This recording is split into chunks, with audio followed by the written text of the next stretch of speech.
चलिए आज हम पढ़ते हैं एक नया पाठ गुंजन इस पाठ्य पुस्तक में से, और उस पाठ का नाम है अनोखा बदला। ये जो पाठ है ये हमारे भारतीय हॉकी खिलाड़ी, जो हॉकी के खिलाड़ी थे, हॉकी के जादूगर थे, ध्यानचंद जी, इनके जीवन पर आधारित है। ध्यानचंद जी के संस्मरणों से कुछ यादें, कुछ किस्से हमें इस पाठ के रूप में आज पढ़ने हैं। तो चलिए पढ़ना शुरू करते हैं। पाठ का नाम है अनोखा बदला। तो इस पाठ में ये दिखाया गया है, या उनके जीवन की, ध्यानचंद जी के जीवन की घटना हमें यहाँ पे पाठ के द्वारा बताई गई है कि किस प्रकार से जब विपक्षी टीम के खिलाड़ी उनके साथ बुरा बर्ताव करते हैं तो वे उस बात का बदला किस प्रकार लेते हैं। अब ये नाम तो आप सभी को पता होगा, ये हॉकी प्लेयर थे, ये भी आप सभी को पता होगा। आज हम उनके जीवन के कुछ किस्से पढ़ेंगे और उसके ज़रिए जानेंगे कि इतने ऊंचे पद पर पहुंचने के लिए उन्होंने किस प्रकार से मेहनत की, या उनकी सोच किस प्रकार की थी, उनका जन्म कहाँ हुआ था, और खिलाड़ी बनने से पहले, हॉकी खिलाड़ी बनने से पहले वे क्या काम करते थे। तो ये सारी जानकारी हमें आज इस पाठ में पढ़नी है। चलिए पाठ पढ़ना शुरू करते हैं। पाठ का नाम है अनोखा बदला, और ये पाठ ध्यानचंद जी के कुछ संस्मरणों से लिया गया है, और उन संस्मरणों के कुछ किस्से हम पढ़ेंगे। ओके, सो पाठ का नाम है अनोखा बदला। अच्छा, संस्मरण मतलब क्या?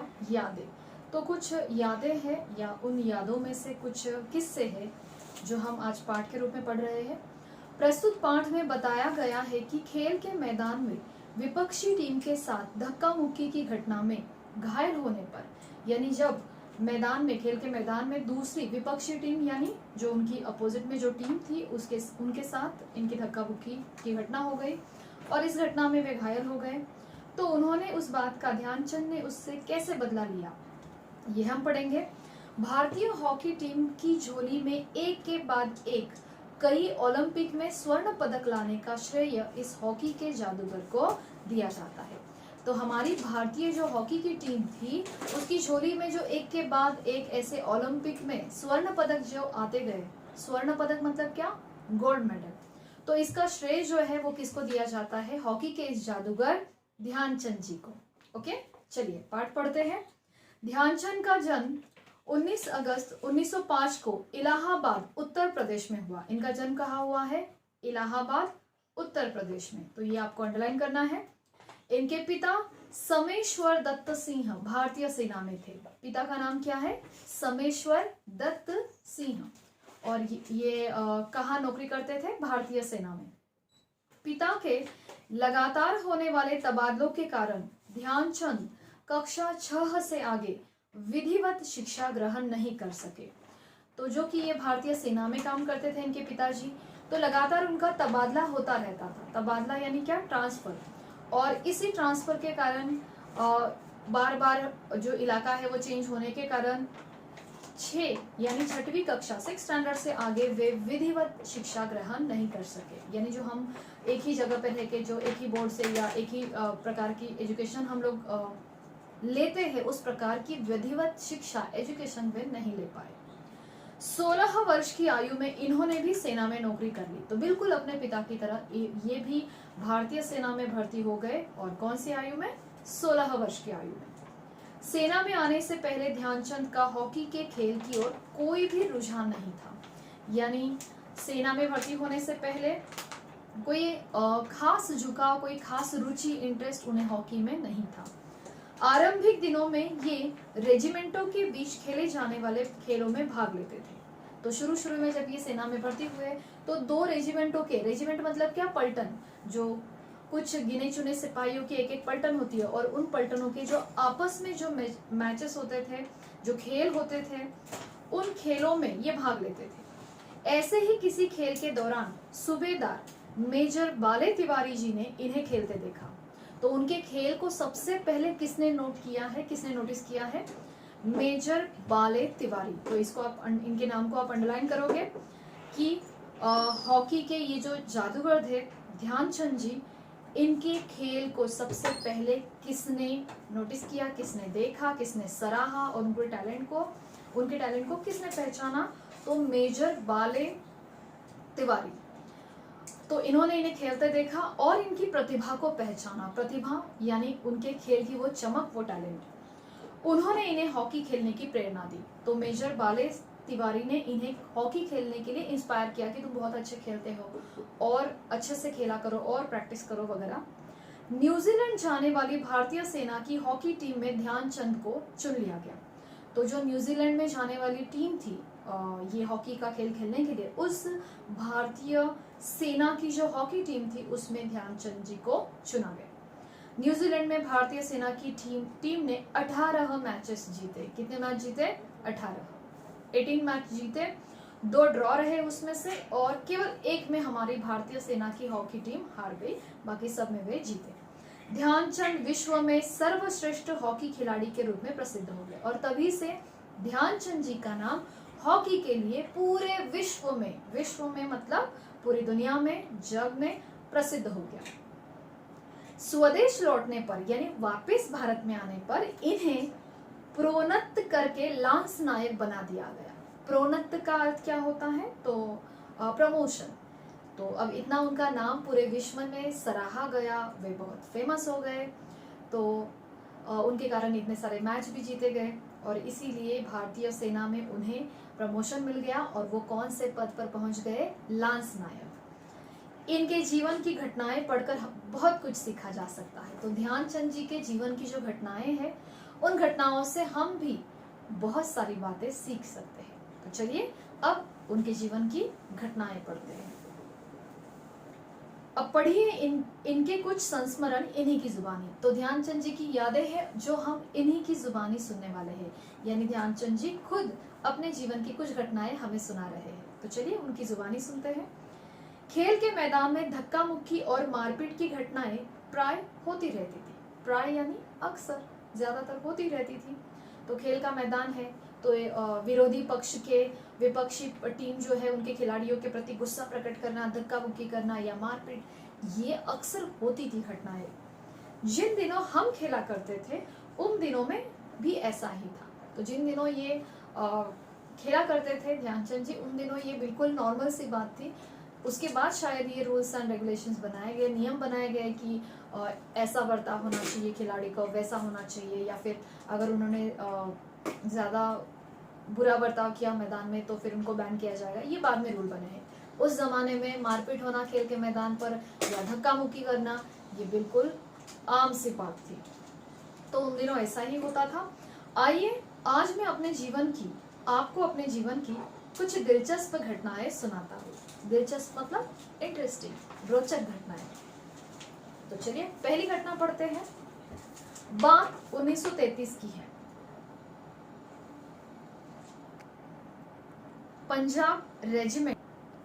पंजाब रेजिमेंट और स्पेंसर्स एंड माइनर्स टीम के बीच मुकाबला हो रहा था। तो 1933 की बात है, 2 टीम में मुकाबला हो रहा था, यानी मैच हो रही थी हॉकी की। कौन से 2 टीम? पंजाब रेजिमेंट और स्पेंसर एंड माइनर्स टीम। मैं पंजाब रेजिमेंट की ओर से खेल रहा था। मैं मतलब कौन? ध्यानचंद। माइनर्स टीम के खिलाड़ी मुझसे गेंद छीनने की कोशिश कर रहे थे, परंतु उनकी हर कोशिश बेकार हो गई थी। तो उनके अपोज में कौन सी टीम थी? Miners team, Spencer and miners team. और वो माइनर्स टीम के खिलाड़ी ध्यानचंद जी से गेंद छीनने की कोशिश कर रहे थे, लेकिन वे असफल हो रहे थे। एक खिलाड़ी ने गुस्से में आकर मेरे सिर पर हॉकी मारी। तो जब वे बहुत परेशान हो गए, ध्यानचंद जी से गेंद नहीं छीन पाए, तो विपक्षी टीम के माइनर्स टीम के खिलाड़ी में एक खिलाड़ी ने गुस्से में आकर उनके सिर पर क्या मार दी? हॉकी स्टिक मार दी। घायल अवस्था में मुझे मैदान से बाहर ले जाया गया और वे घायल हो गए। तो हॉकी स्टिक जब सिर पे उनको जोर से मारी गई तो घायल हो गए, खून बहने लगा और फिर ध्यानचंद जी को मैदान से बाहर ले जाया गया। मैं पट्टी बंधवा कर दोबारा मैदान में आया, तो लेकिन ध्यानचंद जी ने फिर से उस पर पट्टी बंधवाई जो उनको घाव हुआ था सर पर, उस पर, और वापस मैदान में आए। तो मैंने उस खिलाड़ी की पीठ पर हाथ रखकर कहा, मैं तुम्हारे इस व्यवहार का बदला जरूर लूंगा। तो उस खिलाड़ी को उन्होंने उसके पीठ पर हाथ रखकर क्या कहा कि तुम्हारे इस बर्ताव का बदला मैं जरूर लूंगा। यह सुनकर वह खिलाड़ी एकदम घबरा गया। मतलब उसे क्या लगा कि जैसे उसने ध्यानचंद जी के सिर पर हॉकी की स्टिक मारी, वैसे ही ये भी अब कुछ करेंगे। तो ये सुनकर वह खिलाड़ी एकदम घबरा गया। खेलते समय वह मुझे ही देखता रहता, क्योंकि वो डरा हुआ था, तो उसका ध्यान खेल में कम और ध्यानचंद जी की और ज्यादा था कि कहीं ये मुझे मेरे सिर पर ना मारे। उसने सोचा था कि मैं भी उसके सिर पर हॉकी मारूंगा, यानी हॉकी स्टिक मारेंगे। मैंने दनादन एक के बाद एक 6 गोल कर दिए, लेकिन उन्होंने अपना बदला दूसरी तरीके से ले लिया। उन्होंने क्या किया, ध्यानचंद जी ने एक के बाद एक 6 गोल कर दिए। खेल खत्म होने के बाद मैंने फिर उस खिलाड़ी की पीठ थपथपाई, मतलब जिन्होंने उन्हें मारा था, हॉकी स्टिक सिर पे मारी थी, उस खिलाड़ी के पीठ थपथपाई खत्म होने के बाद खेल, और क्या कहा, दोस्त खेल में इतना गुस्सा अच्छा नहीं होता, मैंने तो अपना बदला ले लिया। अगर तुम मुझे हॉकी न मारते तो मैं तुम्हें शायद 2 ही गोलों से हराता। तो मतलब आपको समझ में आ ही गया होगा कि उन्होंने बदला किस प्रकार से लिया। उस खिलाड़ी के सिर पर उन्होंने हॉकी स्टिक नहीं मारी, बल्कि 6 गोल दनादन एक के बाद एक कर दिए। तो उन्होंने क्या कहा, अगर शायद तुम मुझे ये हॉकी स्टिक नहीं मारते तो मैं तुम्हें 2 ही गोल से हराता, लेकिन अब कितने गोल से हरा दिया, 6 गोल से हरा दिया, बराबर। तो मैंने अपना बदला इस प्रकार ले लिया। वह खिलाड़ी सचमुच बहुत शर्मिंदा हुआ, और ये सुनने के बाद जो सामने वाला व्यक्ति था, वो जो खिलाड़ी था, उसे बहुत शर्मिंदगी महसूस हुई। तो देखा आपने मेरा बदला लेने का ढंग। तो यहाँ पे हमें ध्यानचंद जी पूछते हैं कि आप देखा आपने मैंने कैसे बदला ले लिया। सच मानो, बुरा काम करने वाला आदमी हर समय डरता रहता है कि उसके साथ भी बुराई की जाएगी। जो सच्चा आदमी है, जो सबके साथ अच्छा ही करता है, उसे कभी डर नहीं रहता। लेकिन जो बुरा व्यक्ति है, उसको हमेशा ही ये डर रहता है कि उसके साथ भी बुरा हो जाएगा। जहां भी जाता हूं, छोटे छोटे बच्चे अक्सर मुझे घेर लेते हैं और मुझसे मेरी सफलता का राज जानना चाहते हैं। तो वो घटना वहां पे खत्म हो गई जो 1933 में घटी थी। अब यहाँ पे हमें क्या बताते हैं ध्यानचंद जी कि जब मैं यहाँ पर भी जाता हूँ, छोटे छोटे बच्चे मुझे मेरी सक्सेस का राज पूछते हैं कि क्या राज है आपके सक्सेस का, आपकी सफलता का। मेरे पास सफलता का कोई गुरु मंत्र तो है नहीं, तो वे क्या कहते हैं, मेरे पास सफलता का ऐसा कोई विशेष गुरु मंत्र नहीं है, लेकिन मैं हर किसी से यही कहता हूं कि लगन, साधना और खेल भावना, यही सफलता का मंत्र है। तो इसको आप अंडरलाइन करोगे कि सफलता का मूल मंत्र क्या बताया है ध्यानचंद जी ने, लगन। लगन मतलब बिल्कुल हार न मानते हुए परिश्रम करते रहना, मेहनत करते रहना एक बात के लिए, एक चीज के लिए। साधना मतलब मेहनत करना, लगन मतलब बिल्कुल ध्यान से करते रहना उस चीज को, और खेल भावना, यही उनकी सफलता का मूल मंत्र है। तो ये हो गए दूसरी बात। अब हम और एक घटना पढ़ते हैं, तो चलिए। मुझे देखिए, मेरा जन्म 1905 में प्रयाग के एक साधारण राजपूत परिवार में हुआ। तो उनका जन्म जो है वो कौन से परिवार में हुआ है, राजपूत परिवार में। बाद में हम झांसी आकर बस गए, तो वहां से वे कहाँ गए रहने के लिए, झांसी में, मतलब उनका परिवार। 16 साल की उम्र में मैं फर्स्ट ब्राह्मण रेजिमेंट में एक साधारण सिपाही के रूप में भर्ती हो गया। ये भी आपको अंडरलाइन करना है कि 16 साल की उम्र में मैं यानी ध्यानचंद जी कौन से रेजिमेंट में भर्ती हो गए, सेना में, फर्स्ट ब्राह्मण रेजिमेंट में साधारण सिपाही, एक मामूली सिपाही के रूप में भर्ती हो गए सेना में। उस समय तक मुझे खेल में कोई दिलचस्पी नहीं थी, मतलब सेना में भर्ती होने तक उन्हें खेल में बिल्कुल कोई इंटरेस्ट, कोई रुचि नहीं थी। लेकिन मेरी रेजिमेंट का हॉकी के खेल में बहुत नाम था। लेकिन उनकी जो रेजिमेंट थी, फर्स्ट ब्राह्मण रेजिमेंट, उसका हॉकी के खेल में बहुत नाम था। उस समय हमारी रेजिमेंट के सूबेदार मेजर तिवारी थे, तो इनका नाम पहले आके गया है। उस रेजिमेंट के सूबेदार कौन थे, मेजर तिवारी जी। वे बार बार मुझे हॉकी खेलने के लिए कहते। हमारी छावनी में हॉकी खेलने का कोई निश्चित समय नहीं था। हॉकी खेलने का, हॉकी की प्रैक्टिस करने का कोई ऐसा पक्का टाइम फिक्स नहीं था, निश्चित समय नहीं था। सैनिक जब चाहे मैदान में पहुंच जाते और अभ्यास करते। अभ्यास मतलब प्रैक्टिस शुरू कर देते। उस समय मैं एक नौसिखिया खिलाड़ी था। तो जब ये सेना में भर्ती हुए उस ब्राह्मण रेजिमेंट में, तब वे एक नौसिखिया खिलाड़ी थे। नौसिखिया मतलब नए नए सीखने वाले, जिसने अभी अभी सीखना शुरू किया है। जैसे जैसे मेरे खेल में निखार आता गया, मतलब मेरा खेल और अच्छा होता गया, वैसे वैसे मुझे तरक्की भी मिलती गई। जैसे जैसे खेल में उनको वो एक चमक उनकी दिखने लगी, खेल में उनका खेल जैसे और अच्छा होता गया, वैसे वैसे उनको सेना में भी प्रमोशन मिलता गया। 1936 में बर्लिन ओलंपिक में मुझे टीम का कप्तान बनाया गया। तो कौन से कभी उनको टीम का कप्तान बनाया गया? 1936 में बर्लिन ओलंपिक जो हुई थी उसमें हॉकी के टीम के वे कप्तान बन गए। उस समय में सेना में लांस नायक थे और वे सेना में कौन से पोस्ट पर काम कर रहे थे, कौन से पद पर काम कर रहे थे? सिपाही नहीं, लांस नायक। बर्लिन ओलंपिक में लोग मेरी हॉकी खेलने के ढंग से इतने प्रभावित हुए कि उन्होंने मुझे हॉकी का जादूगर कहना शुरू कर दिया।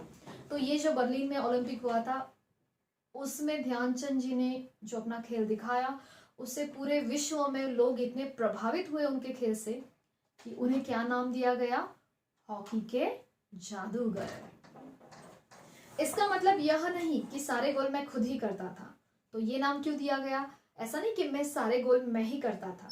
मेरी तो हमेशा यही कोशिश रहती थी कि मैं गेंद को गोल के पास ले जाकर अपने किसी साथी खिलाड़ी को दे दूं ताकि उसे गोल करने का श्रेय मिल जाए। तो वे हमेशा कोशिश क्या करते थे?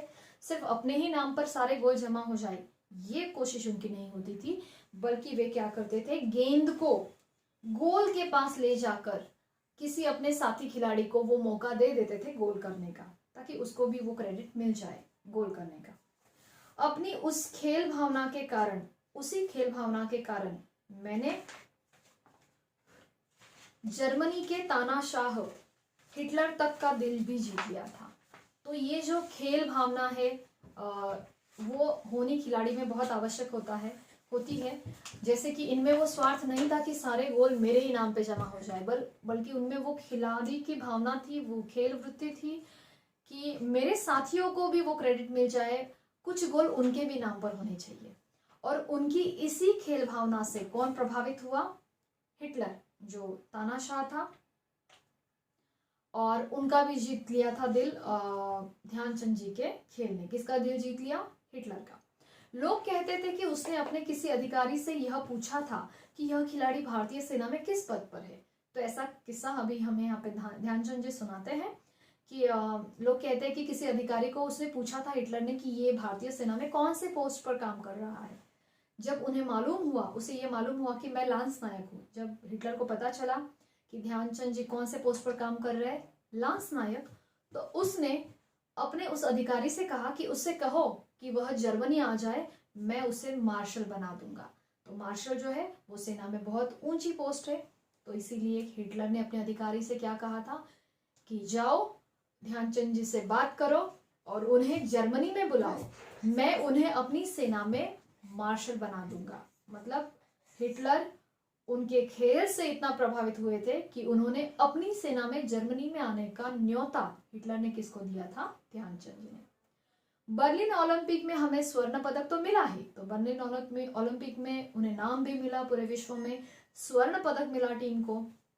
हिटलर ने अपनी ओर से भी मुझे एक पदक दिया था। तो हिटलर इतना इम्प्रेस हो गए थे हिटलर की, उन्होंने भी ध्यानचंद जी को अपनी ओर से एक पदक दे दिया था। इससे बड़ा गौरव किसी खिलाड़ी के लिए और क्या हो सकता है? तो इससे बड़ी अभिमान वाली बात तो कोई और हो नहीं सकती। खेलते समय मैं हमेशा इस बात का ध्यान रखता था कि हार या जीत मेरी नहीं बल्कि भारत देश की है। मतलब जब भी वे खेलते थे सिर्फ अपना विचार नहीं करते थे, पूरी टीम का, भारत देश का विचार करते थे। जीत है तो मेरे देश की जीत है, अगर हार होगी तो वो मेरे देश की होगी। तो मुझे जीतना है, मेरे देश को जिताना है। अब मैं आपको एक दूसरा संस्मरण सुनाता हूँ। तो ये हो गए दो किस्से। एक तो बर्लिन ओलंपिक वाला किस्सा हमने पढ़ा, उसके पहले हमने 1933 में जो पंजाब रेजिमेंट में जब वे थे तभी का किस्सा हमने पढ़ा। और अब हम तीसरा संस्मरण पढ़ेंगे। अब मैं आपको एक दूसरा संस्मरण सुनाता हूँ। 15 अगस्त 1936 का दिन मेरे लिए स्मरणीय था। स्मरणीय मतलब जिसे हम कभी भूल नहीं सकते, जिसे हमेशा ध्यान में रखेंगे। सुबह सुबह हम लोग ड्रेसिंग रूम में एकत्र हुए। ड्रेसिंग रूम मतलब जहाँ पे सारे खिलाड़ी बैठते हैं, आराम करते हैं, ओके, तैयार होते हैं। हर किसी के चेहरे पर एक विचित्र प्रकार का भय था। शायद उस समय कुछ मैच थी और सबके चेहरे पर डर था, वो एक तनाव था, वो एक चिंता थी, प्रेशर था मैच का। और अभ्यास मैच की पराजय से हर एक के दिल में दहशत बनी हुई थी। अभ्यास मैच मतलब उसके पहले जैसे फाइनल मैच थी दूसरे दिन, उसके पहले वाले दिन प्रैक्टिस के लिए मैच खेली जाती है, और प्रैक्टिस वाले मैच में ये लोग यानी ध्यानचंद जी की टीम हार गई थी। तो प्रैक्टिस वाले मैच में हारने के कारण दूसरे दिन जो फाइनल था उसके पहले सबके चेहरे पर वो एक तनाव, सबके दिमाग में वो चिंता, वो टेंशन दिख रहा था कि कल के प्रैक्टिस वाले मैच में तो हम लोग हार गए थे, अब क्या होगा, क्योंकि वो फाइनल में अभी उन्हें फाइनल खेलनी थी। सुबह सुबह हम लोग ड्रेसिंग रूम में एकत्र हुए। हर किसी के चेहरे पर एक विचित्र प्रकार का भय था, और अभ्यास मैच की पराजय से हरेक के दिल में दहशत बनी हुई थी। दहशत यानी डर बन के बैठा हुआ था। हर व्यक्ति इस मैच के परिणाम के बारे में विचलित था कि इस फाइनल मैच का परिणाम क्या होगा, इसके बारे में हर एक जन विचलित था, चिंतित था, कंफ्यूज थे वे लोग। हॉकी का फाइनल मैच यो तो 14 अगस्त को खेला जाने वाला था, लेकिन तेज बारिश होने के कारण मैदान में पानी भर गया था और तय हुआ कि फाइनल 15 अगस्त को सुबह खेला जाएगा। 14 अगस्त को फाइनल मैच होने वाली थी, लेकिन पानी भर गया था ग्राउंड में, मैदान में, और इसीलिए वो तय किया गया कि 15 अगस्त की सुबह को मैच खेला जाएगा। अभ्यास मैच में जर्मनी द्वारा 1-4 से पराजय की कटु स्मृति, तो अभ्यास यानी प्रैक्टिस का जो मैच हुआ था उसमें जर्मनी से ये लोग 1-4 से पराजित हुए थे, हार गए थे, उसकी कड़वी स्मृति, कटु यानी कड़वी, स्मृति यानी याद, तो वो हारने की कड़वी याद उनके दिमाग में थी। और भीगे मैदान की प्रतिकूल परिस्थिति, और मैदान कैसा था, पानी से भीगा हुआ।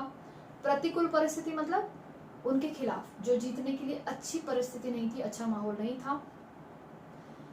इन दो बातों से भारतीय खिलाड़ी और मैं भी निराश हो गए थे। कौन सी दो बातें?